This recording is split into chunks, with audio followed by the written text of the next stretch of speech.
This is a map of every metro area in the US where more than 5% of commuters use public transit. Here's the most common way people get to work in each county. This is a chart showing the percentage of each type of housing in the largest US cities. And this is a map showing the percentage of commuters in each county who spend more than 60 minutes getting to and from work. Do you see the pattern here? In the vast majority of the country, cities and their outer areas aren't set up to be livable. They're set up for one reason. American cities are designed to waste your time, to keep you stuck in traffic, lonely, tired, and most of all, spending money. But it goes way deeper than how our cities are laid out and built.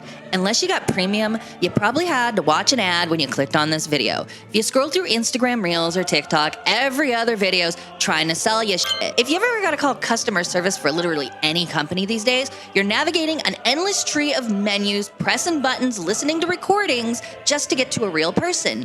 And once you do, they give you the runaround. If you need to register your car, you gotta wait in line for hours at the DMV. And the things that are convenient this day and age are kinda unnecessary. Do you really need next day shipping on your little Labubu clothes? Yeah, they're cute though, right? And you know that burrito you ordered from DoorDash that you financed with Klarna? Do you really need it in 20 minutes or less?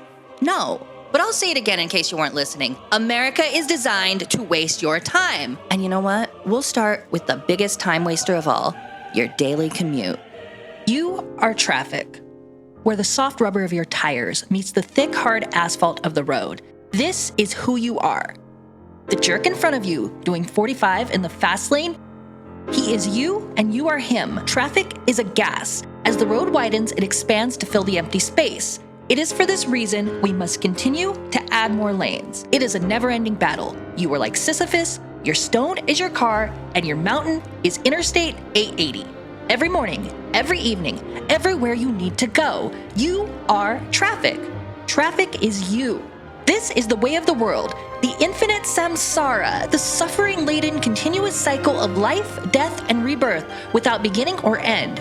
You have and always will be traffic. And the only solution, widen the road so you have more space to drive freely without inhibitions. Repeat indefinitely. Just one more lane, bro. I promise. Just one more lane. It'll fix traffic this time. It really does feel like we've dug ourselves into a hole that we can never get out of. Why are we like this? We've been sold the illusion that once we're able to purchase a large home in the suburbs and start a family, that we've made it. The 2-car garage, the high-paying office job in the city. But the dream is out of reach for many and is becoming more and more expensive. Yet we still mostly live in cities designed to facilitate this and only this. So you work 40+ hours per week to pay for the car that takes you to the job that you hate. You've heard horror stories about the bus or the train. It's dirty, slow, full of crackheads and weirdos. This isn't a coincidence. We've been told that a prosperous society is one where everyone has their own little castle, their personal chariot to get them wherever they want, whenever they want. And planners for decades worked under the assumption that this was the ideal. This was not sprawl for the sake of sprawl. This was a political and economic choice that the middle class bought into. For f***'s sake, most cities removed their extensive network of streetcars so that a couple of companies could sell more tires. Propaganda films at the time sold these beautiful asphalt rivers and the cars they carried as the ultimate freedom. The shape of our cities will change. As expanded highway transportation decentralizes our population centers into vast urban areas. With the advent of wider, faster expressways, the commuter's radius will be extended many miles. America will someday be crisscrossed by a network of super-speed transcontinental motorways. And at some point, they were. It benefited the economy quite a bit. Entire industries sprung up. Mechanics, drive-through restaurants, drive-in theaters, auto parts stores, little roadside tourist traps. It was kind of cool for some people. After World War II, many cities across the US developed plans to construct freeways to support the trendy new car-centric lifestyle people were adopting. One case in particular was the California city of Fresno. This is a modern map of the city, and you can see the little beltway around downtown. In the 1960s, like a lot of cities, Fresno wanted to build a web of freeways to connect its growing suburbs. The plan was to bulldoze a historic working-class neighborhood to run State Route 180 just north of downtown. Residents fought back and delayed it for years, but eventually in the 80s and 90s, the state forced it through. There was a more logical route for this freeway though, one that better matched local commute patterns, but it cut through some of the wealthiest neighborhoods in town. So if you live here and you want to drive here, without being stuck on surface streets with tons of stoplights, you gotta loop around downtown. Parts of it see almost no traffic, and others were so bad that they had to rebuild interchanges multiple times. And you still get these bunches up where there's a bunch of cars in one lane and the other 3 lanes are speeding by. It's been a massive waste of time and money that contributed to the decline of the downtown core for decades. This pattern of hostile and inefficient planning through the use of freeways was repeated in cities in almost every state in the union, almost always at the expense of working class and immigrant neighborhoods and communities of color. And to be honest, none of this would have been necessary if the city just kept its streetcar system and could run any sort of reliable bus service. While traffic and poorly planned cities waste what precious time you have outside of work, what's even worse is the endless bureaucracy we all go through just to get anything done. To even own a car, you're gonna have to visit the DMV at least once. We've all done it, sitting in that depressing room for hours, holding on while we wait for them to call out A420 when they're still on D069. And once you get to the window, the agent that hates their job is gonna tell you you forgot some random form that you didn't know you needed. And you gotta come back next week and do it all over again. And don't try to call them. You'll be on hold forever. If you try to go online, the website is often slow and confusing, and they end up just telling you to come in. Granted, some states like California have made it easier for basic tasks like renewing your registration. You can do it online or at a kiosk now. But if you gotta get that real ID that everyone needs now to get on a plane, it's gonna be a disaster for a while. You'll be in and out of the office in minutes. So get on board. Let's say you want to start a business.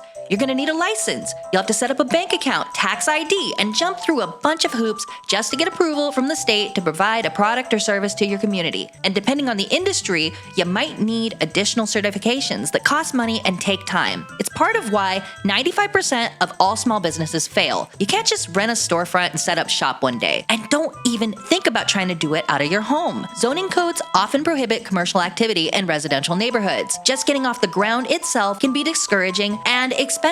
It's no wonder that large corporations with a lot of time and money have come to dominate our economy. So maybe you're one of the lucky few who can afford to own a home these days, and you want to build a little in-law unit in the back to rent out to a friend or relative. Good luck!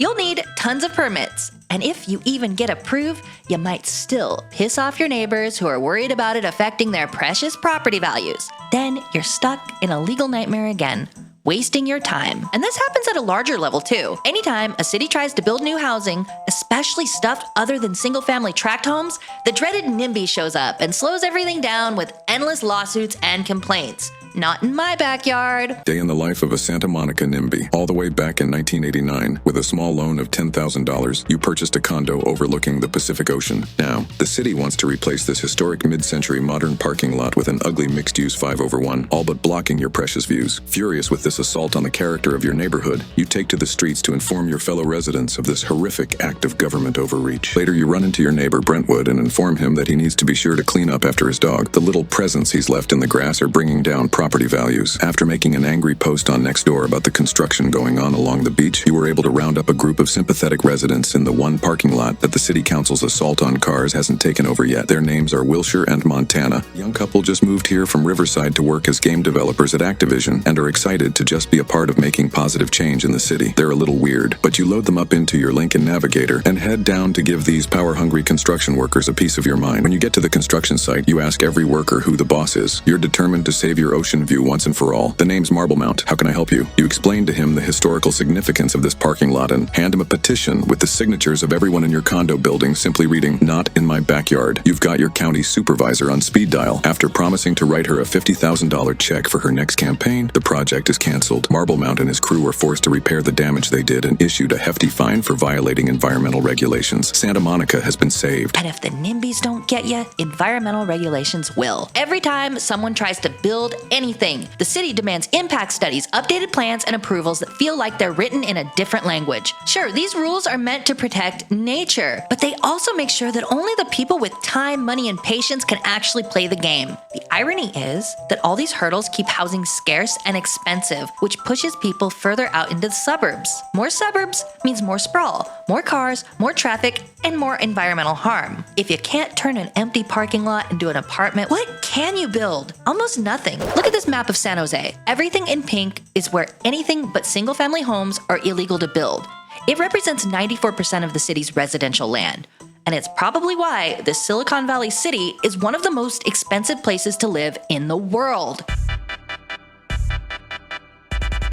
Meaningless bureaucracy can also show up in our everyday lives. One time, I tried to pay my internet bill, and for some reason, they locked me out of my account online and disabled autopay without telling me. So I did the natural thing and called customer service, waiting for ages through various recordings and hold menus, pressing buttons just to get to a real person. And once I got there, they couldn't just take my debit card over the phone and reset my password. No, it was an entire process that took days to resolve. Can I just give you my debit card? I already gave the last person my name. Absolutely, and I appreciate you providing that. Once we've got all those details confirmed, we'll be able to proceed with the payment. I appreciate your cooperation. Okay, so what do I need to do to pay my bill? The big question. So to pay your bill, we will just need to go through a series of steps that involve verifying some information. Don't worry, I'll be right here to guide you through it all. Okay, can I just give you my debit card? I appreciate the convenience. However, for security reasons, we'll need to use the official payment portal. But I promise I'll make it as easy as possible for you. Just let me know how you'd like to proceed. Like, how do I pay my bill? Because I tried online and it locked me out of my account. Oh, I see. That can definitely happen sometimes. In that case, what we'll need to do is go through a few verification steps to regain access. Once that's done, we can easily proceed with the payment. What do I need to do? What verification steps? Well, to get started with the verification steps, we'll need to confirm a few pieces of information that are tied to your account. Once we have that, we'll be able to reset your access. Okay. Let me know if you're ready to. Yeah, I'm ready. Fantastic. First, I'll just need to verify a couple details, and once we have that confirmed. Okay, what are the details? Ask me the security question. Could you please confirm the last 4 digits of your social security number? Once we have that, we'll be all set. Yes, the last 4 digits of my security number are... Thank you for providing that. Okay, how do I pay my bill? Can I just pay my bill? Can I give you a debit card? I totally understand you want to get this done quickly. We do have a secure process in place, so the best way to handle the payment is through our online portal. I'll be here to help guide you through it. Okay, I already told you I can't log into it because you guys disabled my account for some reason. These phone trees are set up to discourage you from even trying to call for help. They praise the convenience of doing everything online, but when some sort of glitch hits the system, they don't know what to do and act like they're doing you a favor, making it easy and secure, when all they had to do was take your debit card number over the phone. This is by design. Companies want to protect themselves and their bottom line, and making it difficult to get to a real person saves them money. If it even is a real person. Half the time these days, the agents are AI. This happens for so many service providers. Internet, power, phone, insurance, you name it. If you gotta call customer service, most of the time, it'll take at least an hour to get anything done. And sometimes you have to call multiple times and talk to multiple people who all give you a different answer. I already verified my details. Why can't I just give you my money? I totally get it. It can be a bit frustrating.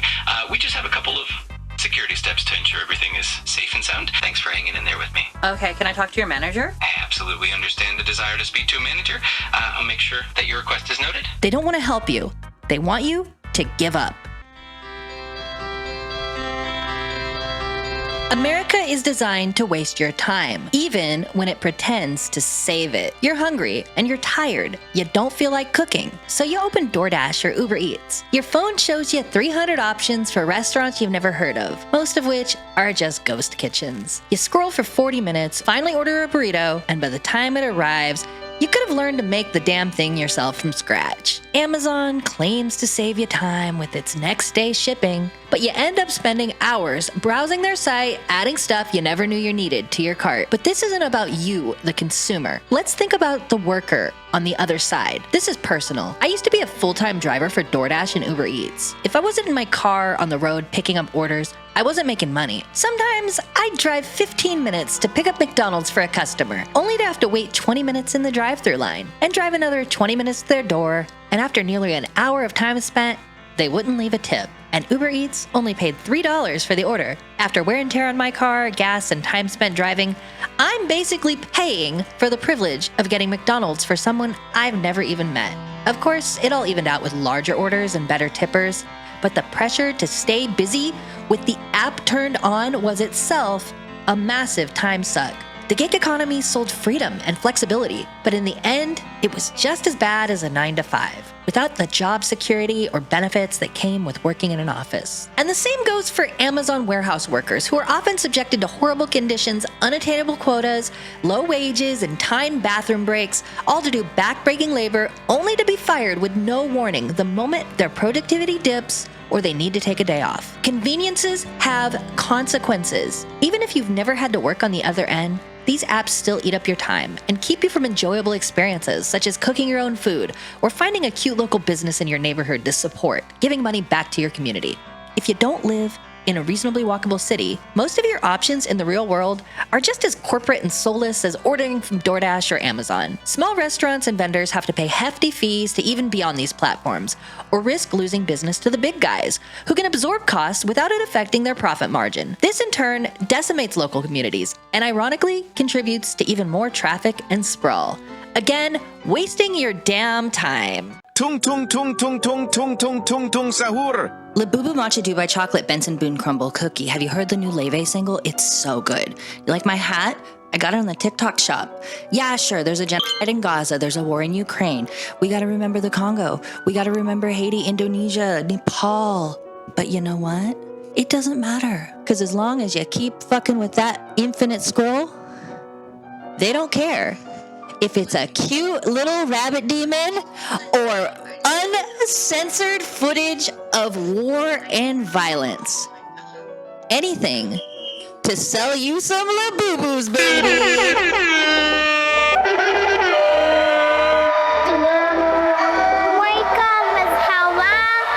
酒吧势必考察一下了，你知道你想区别酒的味道真好不嘛？ So it's ironic, as somebody who made my career in social media, monetizing your attention, to tell you that the attention economy is a bad thing, designed to waste your time. But as someone on the end of it, I'm selling myself as a product.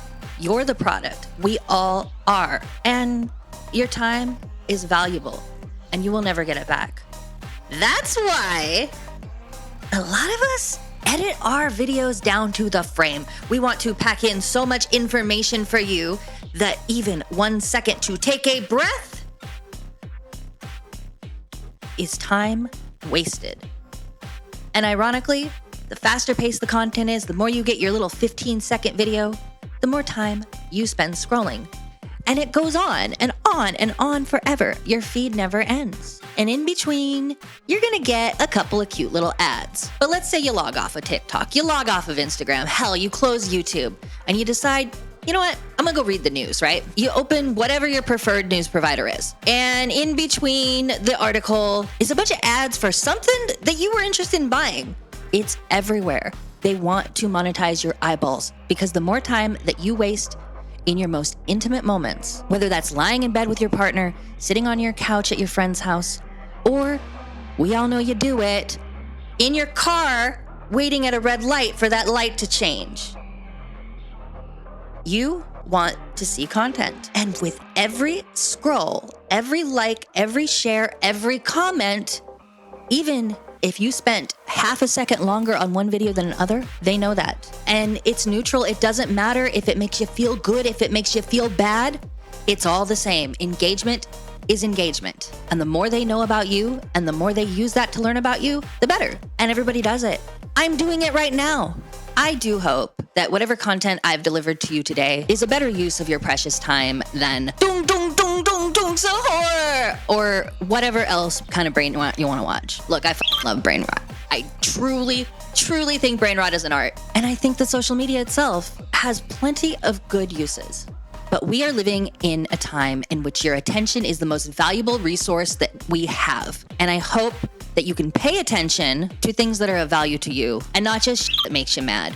It's okay to turn your brain off once in a while and mindlessly doom scroll. Hell, I'm gonna do it right now. Do it with me. What the fucking kind of window is this? This is Sand River is formed with heavy rains and Olympian. I was studying magic.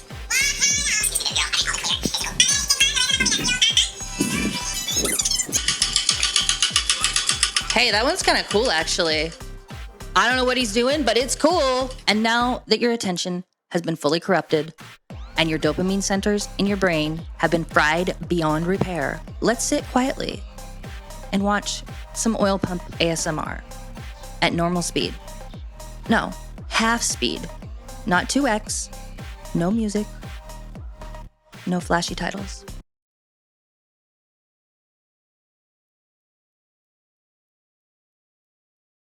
Hey, did you know that they found life on Mars? Well, it's not exactly life, but it's like little particles of some kind of material that apparently only microbes can make. Basically, they found bacteria shit on the surface of Mars. Isn't that fun? Oh, by the way, did you hear about the Lana and Ethel drama? Big fucking deal. Hey, did you know that I unfollowed the 𝐘𝐒𝐒𝐓𝐄 girl? Yeah, that happened. Did you know that there are more unemployed people than there are available jobs right now? Yeah, that's not good too, chat. We are so fucking cooked. But imagine if Ninja got a low taper fade. Low taper fade. You know what's crazy is that low taper fade like meme is, dude, it is still massive. Just one more lane, bro. Just one more app, one more scroll, one more phone call to customer service. If we bulldoze enough working class neighborhoods, fill out enough paperwork, and buy enough junk we don't need, it'll fix everything. From your daily commute to your most private moments at home, your time does not belong to you. It's wasted, bought and sold back to you. Time you will never get back. Time with friends and family, time working on art or hobbies, time at the gym, time just resting. If you get back even an ounce of time, try logging off. Use that PTO you've been saving. Work won't go anywhere while you're gone, even if your boss says otherwise. Touch grass for a while, take a trip, spend time with friends, and make every moment they haven't already stolen from you worth living. Because we never know when our time on this world is up, and time is the one thing we can never buy back. It's no wonder that in every realm of life, America is designed to waste your time.